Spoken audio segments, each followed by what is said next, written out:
Abrimos una nueva edición de Café Financiero con toda la información necesaria para manejar mejor tu dinero. Hoy Juan Pablo Pizeta nos va a contar qué está sucediendo con el programa Precios Justos que viene contribuyendo a una leve baja de la inflación.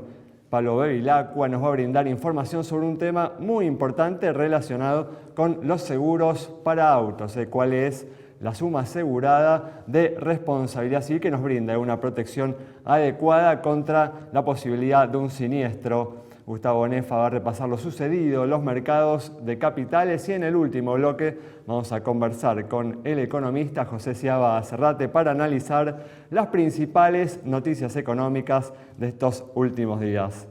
Abrimos entonces con información sobre la actualidad económica y en los últimos días se cumplió un mes del lanzamiento del programa Precios Justos que, como comentaba recién, viene teniendo un efecto levemente positivo en la reducción de la inflación, algo que se vio reflejado este lunes con la publicación en el índice de precios de la ciudad de Buenos Aires. Veremos mañana qué sucede con el índice de precios nacional. Juan, ¿qué tal? ¿Cómo andás? ¿Qué tal, Ale? ¿Cómo va? Muy bien. Bueno, un programa que está teniendo algunos faltantes, ¿no?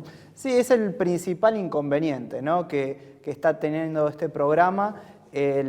Víctor Papacelli, el presidente de la Federación Argentina de Supermercados, aclaró que de la lista de estos 1.869 productos que están acordados, se encuentra el 50% en general en las distintas cadenas de suministros. Ahora bien, hay como diferencias, ¿no?, a la hora de ir a buscar estos productos. En general, los faltantes que se empiezan a ver son en los pequeños markets, ¿no?, de las grandes cadenas, las pequeñas bocas de expendio que pueden estar en los barrios. Claro. Y generalmente hay mayor abastecimiento y entregas en los grandes hipermercados. Esto por lo menos son comentarios que hacen desde las empresas, de los supermercados, que viene ocurriendo.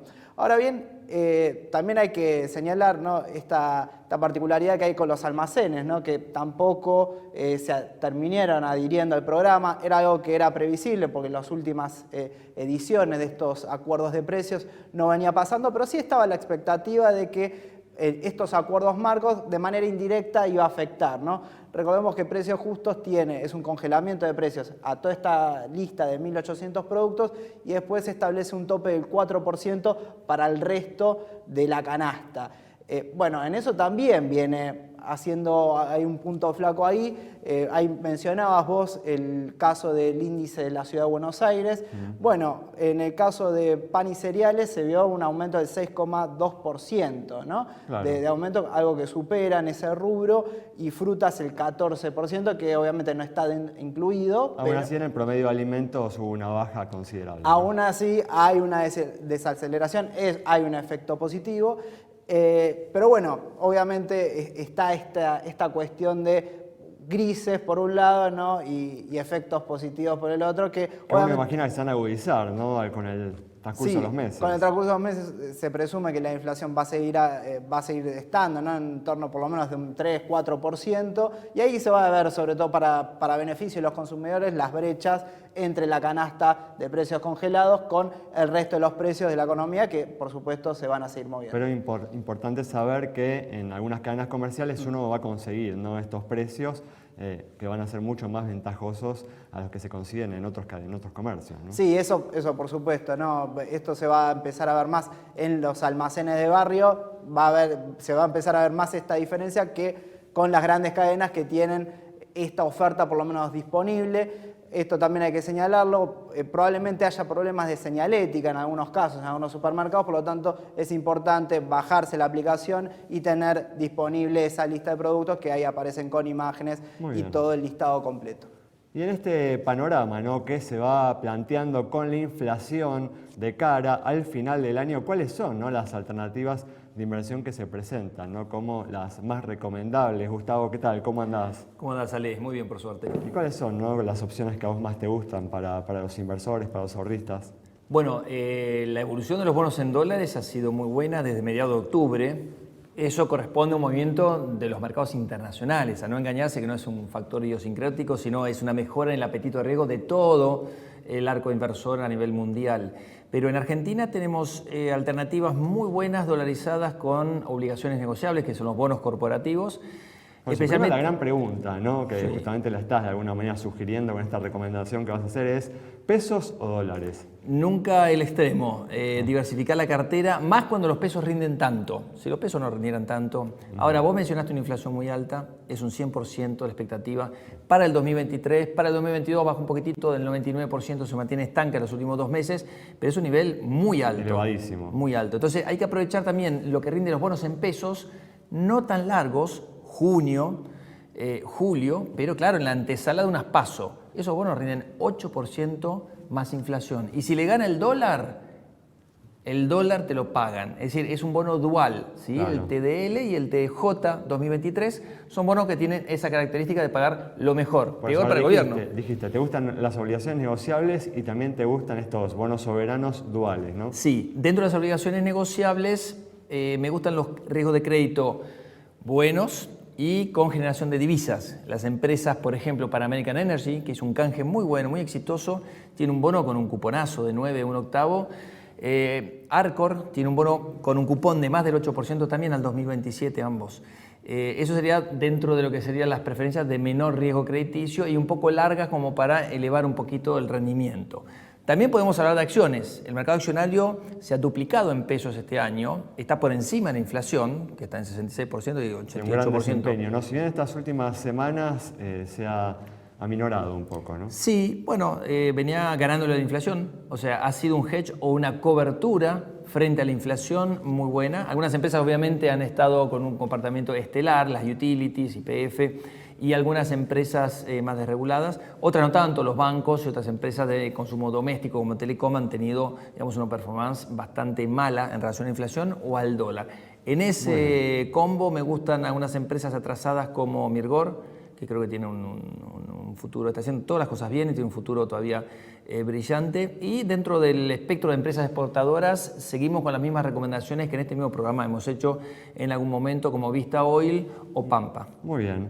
Seguimos ahora con información muy importante relacionada con los seguros para autos. Pablo, ¿qué tal? ¿Cómo andás? Muy bien. Bueno, hubo novedades, ¿no?, que tienen que ver con las sumas aseguradas de estas pólizas, ¿no? Sí, como de todos los... responsabilidad civil, ¿no? Claro, como todos los años, la Superintendencia de Seguros de la Nación, a través de una resolución, actualiza las sumas a partir del año siguiente. En este caso, a partir del 1 de enero del 23, entran en vigencia las nuevas sumas aseguradas o límite para la cobertura de responsabilidad civil. En el caso de los vehículos automotores, va a 39 millones, en el caso para taxis y remises va a 85 millones y para el transporte público a 127 millones. Bueno, algo muy importante es que no es que todos los tenedores de pólizas nuestra suma asegurada se actualiza automáticamente, ¿no? No, hasta ahora las compañías no lo han hecho en forma automática, se han tomado cada una posición distinta, pero se hace habitualmente a partir de la renovación de la póliza.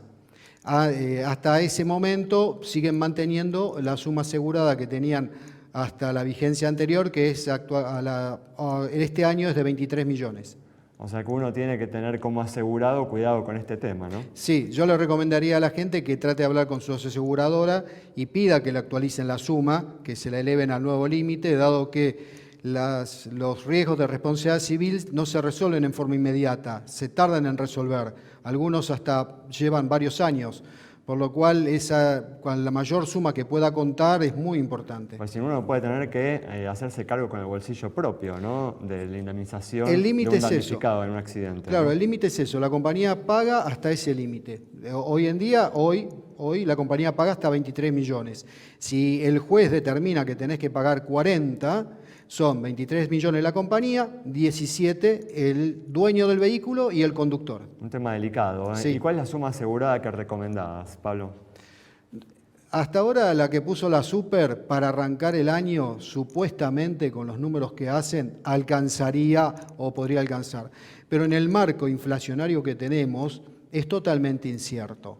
O sea, Con inflaciones como las que hay, por ahí hay que revisar esa suma en forma trimestral. Y es un problema serio porque las empresas tienen herramientas para resolver ese límite, pero el particular no.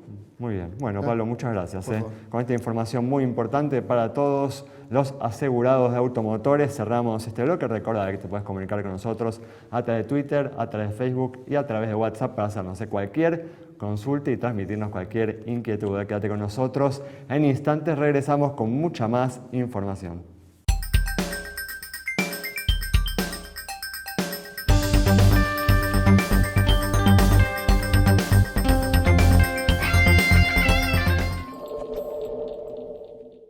Un imprevisto puede ocurrir más rápido de lo que tardás haciendo zapping. Si tenés que denunciar un siniestro en Triunfo Seguros, hacelo desde nuestra web o app.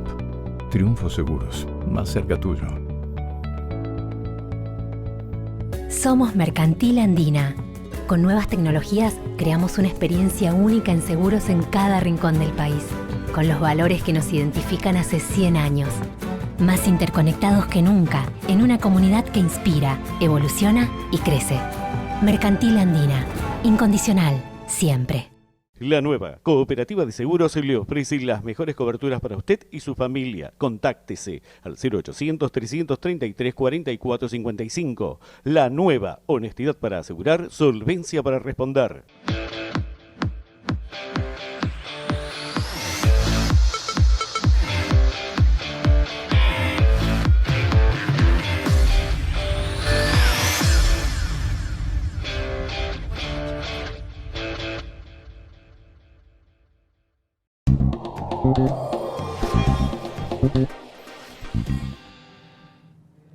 Abrimos este segundo bloque con información sobre un nuevo plan para la compra de teléfonos celulares en cuotas a tasa fija subsidiada que se está poniendo en marcha en estos días. Juan, ¿qué tal? ¿Cuáles son los detalles de esta medida? Bueno, es un regreso, primero que nada, al financiamiento de este tipo de consumo. Es un plan de hasta 10 cuotas fijas, con un acuerdo de precios congelados para una gama de 70 modelos de celulares. Entre las marcas que están incluidas es Samsung, Motorola, Noblex, Alcatel, Philco, TSL, STE. Son todas empresas de producción nacional, generalmente radicadas en Tierra del Fuego. Y bueno, la idea de este programa es que se extienda entre el 15 de diciembre de este mes hasta el 15 de marzo del 2023. Hay listas que están circulando por redes, por los diarios digitales. Mañana va a estar el listado final, se supone que se va a publicar. Y bueno, el beneficio que trae este programa es que es una tasa de interés anual nominal del 48%, que es similar, si uno compara los planes de cuotas ahora 30, es similar a esa edición. Una opción para tener en cuenta, ¿no? Quien tiene que renovar el celular. Sí, y ahí va a haber una gama de celulares bastante amplia, de distintos tipos de consumo, entre 40.000 pesos y 250.000 pesos. Frente a este tipo de consumos que implica para algunas familias un esfuerzo, siempre decimos hay que prestar atención a la tarjeta de crédito, fijarse en los límites, eso aparece en los resúmenes de las tarjetas, para que, obviamente, a la hora de hacer este esfuerzo no bloquee otros consumos que tal vez sean importantes para el gasto familiar. Muy bien, cerramos con información de los mercados de capitales internacionales. Este bloque, hoy finalmente la Reserva Federal de Estados Unidos anunció un aumento de 0,5 puntos porcentuales de la tasa de interés de referencia, llevándolo al rango del 4,25-4,50%. Gustavo, una decisión que se esperaba, pero que generó, ¿no?, cierta volatilidad en la reacción inicial de los mercados a la medida. Claro está, esta es la última reunión del año. El comité cumplió con esa expectativa de mercado en cuanto a la suba de tasa de interés, pero sorprendió un poco la agresividad con la cual ve la Reserva Federal el futuro en cuanto a la recesión. 0,5% de crecimiento este año nada más y 0,5% para el año que viene, bajando sensiblemente la tasa de crecimiento, y el desempleo subiéndolo al 4,6% y manteniéndolo constante en 2023 y 2024. Con lo cual, el tema de la actividad va a ser para el año 2023 un tema que va a reemplazar, creo yo, el tema de la tasa de interés y la inflación. Y por otro lado, está viendo una tasa de inflación que va desacelerando, pero convergiendo recién en el 2025 a su deseo que tenga un 2% de crecimiento nada más. Así que esto va a ser una lucha que va a continuar Entre marzo y mayo tendremos el pico de la tasa de interés y el mercado se sorprendió un poco agresiva la Reserva Federal poniendo un objetivo de 5.1% de mediana, las estimaciones estaban por debajo y claramente esto ha saltado de 4.6 a 5.1 en el último trimestre. Y a partir de esta reacción inicial, ¿cuáles son tus expectativas, ¿no?, para las próximas semanas? Bueno, noviembre, diciembre, enero suelen ser meses muy buenos. Lo hemos visto en noviembre, arrancó en octubre en realidad el rally. En diciembre está el rally navideño, en enero suele ser un buen mes. Estamos en una buena época del año, pero este año es muy particular. Sí, Vino con una caída tremenda, hay una suba, una recuperación en el último mes y medio que sorprende, pero a no confiarse, creo yo, porque los mercados están muy volátiles. Esto lo medimos por el índice VIX en la zona del 24, no 25%. lo ves como un momento para entrar, ¿no?, para aquellos que están esperando la oportunidad. Esperaría, dentro de ese canal bajista que está haciendo el equity norteamericano, está tocando un techo. Cuidado porque esto puede significar un retroceso y esperaría un mejor momento para armar posiciones, ya sí en vistas al 2023, que parece mejor, pero nada del otro mundo. Estamos en una época donde va a haber una recesión en los países centrales y donde la inflación va convergiendo a valores más bajos, pero despacito. Muy bien, con estas recomendaciones, Gustavo Nefa, cerramos este bloque. Quédate con nosotros. Al regreso vamos a estar dialogando con el economista José Ciaba Serrate.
El celular es mi herramienta de trabajo y es una fuente inagotable de información. Yo lo protejo con Segurosel de Rus Seguros.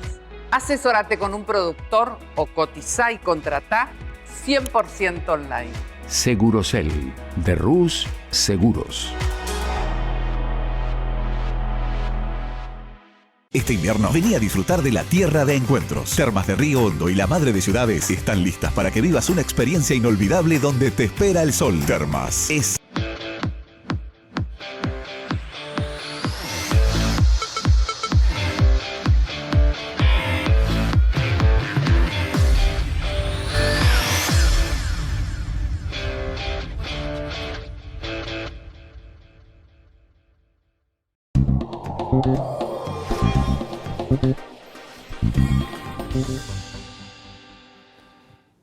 Abrimos ya este último bloque con la presencia del economista José Ciaba Serrate para analizar los hechos más destacados en materia económica de estos últimos días. José, ¿qué tal? ¿Cómo andás? Muy bien, ¿cómo estás vos? Muy bien, gracias por estar aquí una vez más. Un gusto.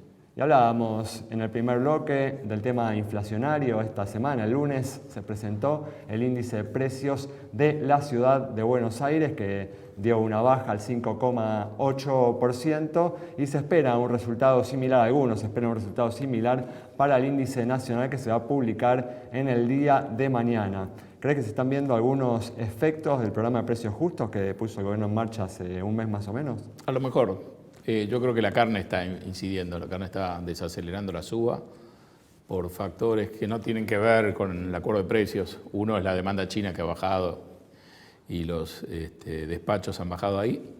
Otro es la situación de sequía, que es muy complicada y que hace que se liquide, digamos, ganado por la dificultad de alimentarlo y los problemas concomitantes. Así que son dos elementos... Un factor extraordinario que está ayudando a sí, que están fuera del sistema de acuerdo de precios. El acuerdo de precios transmite un mensaje de una búsqueda de una disminución de la inflación y la idea de que hay de alguna manera una pauta al 4%. Es más difícil transmitir la idea de la convicción de que los precios van a ir al 4%, sobre todo cuando el core IMPEC sigue evolucionando a un ritmo mucho más alto. Hay mucho acento, sí, en la necesidad política de que la inflación en el año no dé 100%. Daría la impresión de que si da 2 o 3 puntos menos es una gran hazaña. Y lo mismo cabe decir de las lecturas mensuales de inflación. Parecería que si son arriba del 6 son preocupantes. Si dan una décima por abajo del 6 es un gran avance. Así que, digamos, en el fondo creo que estamos un poquito en esa dinámica. No se ha acelerado más después de haber superado 7%, y quizá dé espacio esto para un relato de que estamos embarcados en un programa inflacionario, lo cual creo que termina siendo, si no se lo aprovecha bien, es decir, si esta pausa no se aprovecha para realmente avanzar con algo que tenga más sustento, en el fondo me parece que vamos a perder 2 o 3 meses con algún triunfo de décimas menos que ganaremos, que reduciremos en la inflación de cada mes, y después a lo mejor nos viene una factura más grande. Esa es la pregunta justamente que te iba a hacer, ¿no? ¿Puede tener efectos duraderos un programa que se hace en un contexto, ¿no?, con una política fiscal, una situación fiscal tan complicada, ¿no?, como la que tenemos actualmente? Hay alguna reducción del déficit, del gasto. Alguna parte es maquillaje contable, digamos, estamos aprobando todas las metas del fondo, consiguiendo waiver con mucha facilidad, pero eso tampoco tiene un impacto tan fuerte en la medida que mucho de eso es contabilidad simplemente, y hay una buena voluntad del fondo muy grande. Pero está faltando un programa, digamos. Arrancó Massa con un programa que tenía una primera etapa que se cumplió. La segunda etapa, que estaba en los borradores, no termina de aparecer. Algunos trucos se vuelven a repetir, pero ya tienen rendimientos marginales decrecientes, digamos, el tema del dólar soja, el canje de la deuda. Hay una situación problemática con la refinanciación de la deuda en pesos. Y yo creo que hay un elemento nuevo, muy potente, que se va agravando, que parece no afectar en el corto plazo, pero que es decisivo, que es la sequía. Y las estimaciones de los costos de la sequía, de los costos económicos y del impacto que va a tener en la balanza de pagos, crecen en la medida que ya sabemos que se va a perder mucho dinero con el trigo y no tiene solución, que se va postergando, digamos, la siembra de soja, y los rindes van a ser muy malos. Como se habla, ¿no? Y vamos a perder, yo pensaba hace unos 10, 15 días, por lo menos $5.000 millones, y ahora estamos más cerca de los 10.000. Sí, cuando uno pone todo esto en la balanza... Algunas estimaciones incluso que hablan de pérdidas de más de 12.000 millones de dólares. Seguro, ¿no? Creo que estamos entre 10 y 15 ahora, pero digamos que se podrían corregir hasta donde yo sé, si el clima llegara a mejorar. Va a ser muy difícil que la factura sea menor a 10.000, y estamos hablando de reservas, pero el costo económico es mucho más grande, porque si uno piensa en transporte, una serie de servicios que no se van a demandar porque no va a haber la cosecha, el impacto negativo va a ser muy fuerte, y creo que esa parte no está incorporada en la política económica hacia adelante. Da la sensación de que como tenemos los dólares anticipados del dólar soja, estamos bien, como no los vemos salir en los titulares de los diarios como pérdida de reservas, pero son dólares con los que contábamos en las proyecciones y que ahora no están. Los del trigo iban a incidir ahora, y de manera tal que hubo que adelantar el dólar soja, y la otra pérdida la vamos a sentir en marzo, abril, cuando esperábamos contar con ingresos fuertes de los despachos de soja. Así que ahí creo que hay una situación... ¿Crees que la sequía torna cada vez más dudoso que el gobierno pueda mantener esta política cambiaria, es decir, pueda evitar un salto devaluatorio importante en el 2023? Yo creo que sí, lo cual no impide, me parece, que la voluntad a lo mejor del gobierno sea jugar esa apuesta, pero complica si uno quiere defender los dólares. Va a exigir un nivel de cierre de importaciones muy, muy grande, y eso tampoco a lo mejor es tolerable para el gobierno, o va a implicar también otras dificultades que van a llevar a una mayor emisión probablemente. Hay que hablar también, ¿no?, de que vamos a estar en un año electoral, ¿no? Entonces el gobierno por ahí jugar con la carta de enfriar, de cerrar la economía, parece difícil, ¿no?, en un panorama electoral. Son dilemas, ¿no?, o yo diría prácticamente...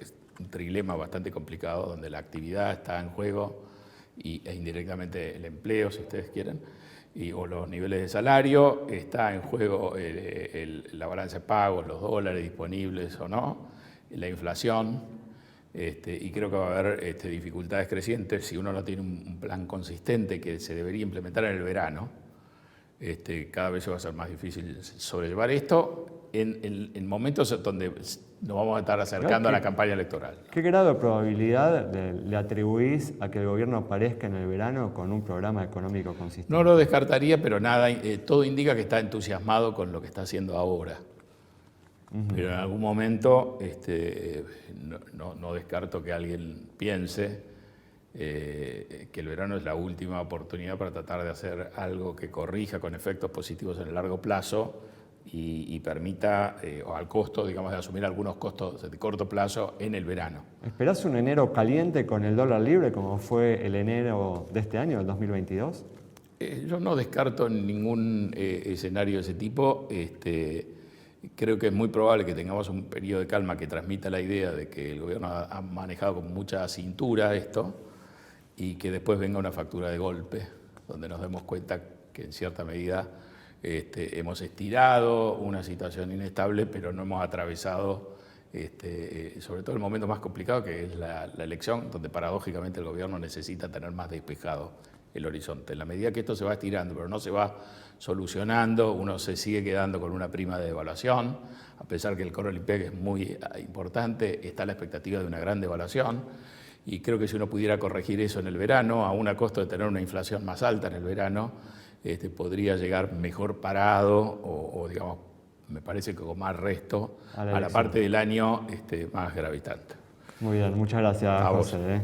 Cerramos entonces el programa de hoy analizando las grandes incertidumbres que presenta este 2023, que está cada vez más cerca. Nos reencontramos el próximo miércoles a las 20:30 aquí en Metro.